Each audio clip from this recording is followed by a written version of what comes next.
Hindus নিউজের audio সংবাদে সকলকে স্বাগতম। আমি শান্তনা সরকার জানিয়ে দিচ্ছি দিনের প্রধান খবরগুলো। বোয়ালখালীতে হিন্দু পাড়ায় ভয়াবহ অগ্নিকাণ্ড, ঘর পুড়ে নিঃস্ব ৫ পরিবার, আগুনে মারা গেছে ৪টি গরু। চট্টগ্রামের বোয়ালখালী উপজেলার ১০ নং আহলা করলডাঙ্গা ইউনিয়নের টোডাপাড়া বা হিন্দুপাড়া এলাকায় ভয়াবহ অগ্নিকাণ্ডে ৪টি বসতঘর সম্পূর্ণ পুড়ে গেছে। এতে যিশু, বাসু, ছোটন, সুমন ও সুজন এই ৫টি পরিবার সর্বস্ব হারিয়েছে এবং ৩টি গোয়ালঘরের ৪টি গরু আগুনে পুড়ে মারা গেছে। খবর পেয়ে বোয়ালখালী ফায়ার সার্ভিসের একটি দল ঘটনাস্থলে পৌঁছে আগুন নিয়ন্ত্রণে আনে এবং থানার ওসি মোহাম্মদ মাহফুজুর রহমান পরিস্থিতি পরিদর্শন করেন। ঘটনার পর পুরো এলাকায় শোক ও আতঙ্ক ছড়িয়ে পড়েছে। ক্ষয়ক্ষতির পরিমাণ এখনও নিরূপণ করা হয়নি।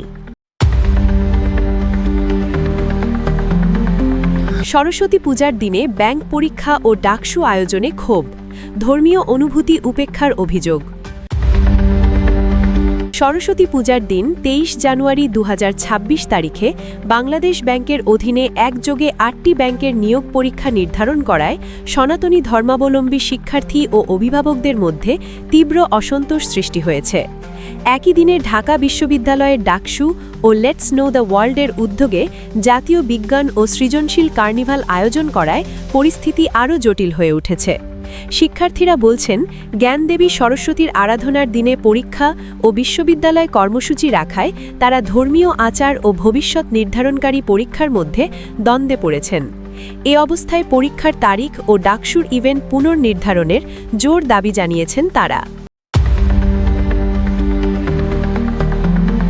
আইনজীবী আলিফ হত্যা মামলায় চিন্ময় কৃষ্ণদাসকে আদালতে না এনে ভার্চুয়াল হাজিরা, ১৯ জানুয়ারি অভিযোগ গঠনের শুনানি।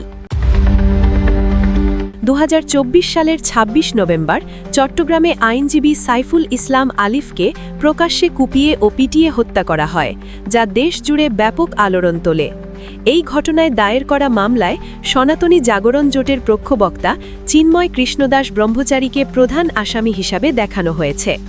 ১৪ জানুয়ারি ২০২৬ চট্টগ্রামের দ্রুত বিচার ট্রাইব্যুনাল মামলাটির অভিযোগ গঠনের শুনানির দিন আগামী ১৯ জানুয়ারি নির্ধারণ করে। নিরাপত্তাজনিত কারণে চিন্ময় দাসকে আদালতে হাজির না করে কারাগার থেকে ভার্চুয়ালি যুক্ত করা হয়, যদিও অন্য ২২ জন গ্রেপ্তার আসামিকে সশরীরে হাজির করা হয়।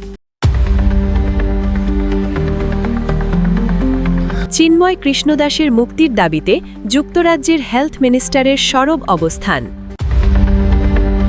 বাংলাদেশে হিন্দু ধর্মীয় নেতা চিন্ময় কৃষ্ণদাসের মুক্তির দাবিতে যুক্তরাজ্যের হেলথ মিনিস্টার ও সংসদ সদস্য ওয়েস্ট স্ট্রিটিং এমপি আনুষ্ঠানিকভাবে উদ্বেগ প্রকাশ করেছেন। হাউস অব কমন্স থেকে পাঠানো একটি চিঠিতে তিনি বলেন, বাংলাদেশে ধর্মীয় সংখ্যালঘুদের ওপর চলমান সহিংসতা ও চিন্ময় প্রভুর আটক আন্তর্জাতিক মানবাধিকার প্রশ্নের জন্ম দিয়েছে। তিনি জানান, যুক্তরাজ্য সরকার ইতোমধ্যেই বাংলাদেশ সরকারের সাথে বিষয়টি নিয়ে আলোচনা করেছে এবং হিন্দু সম্প্রদায়ের ধর্মীয় স্বাধীনতা ও নিরাপত্তা নিশ্চিত করতে চাপ অব্যাহত রাখছে। মকর সংক্রান্তির নগর সংকীর্তনে হামলার অভিযোগ, আহত একাধিক। মকর সংক্রান্তি উপলক্ষে বাহুবল উপজেলার নোয়াগাঁও বহর শান্তিবাগ পঞ্চায়েতের নগর সংকীর্তন শেষে ফেরার পথে অতর্কিত হামলার অভিযোগ উঠেছে। স্বর্গীয় প্রদ্যোন্নচন্দ্রনাথ মহাশয়ের বাড়ির সামনে এ হামলায় পঞ্চায়েতের একাধিক মুরব্বী আহত হন। গুরুতর আহত বাংলাদেশ পূজা উদযাপন পরিষদ শাহপুরান থানা শাখার সভাপতি শ্রী বীরেশ দেব নাথ দেবু বর্তমানে সিলেট ওসমানী মেডিকেলে চিকিৎসাধীন। ঘটনায় জড়িতদের বিরুদ্ধে তদন্ত করে আইনগত ব্যবস্থা নেওয়ার দাবি জানিয়েছে স্থানীয় সনাতনী সমাজ।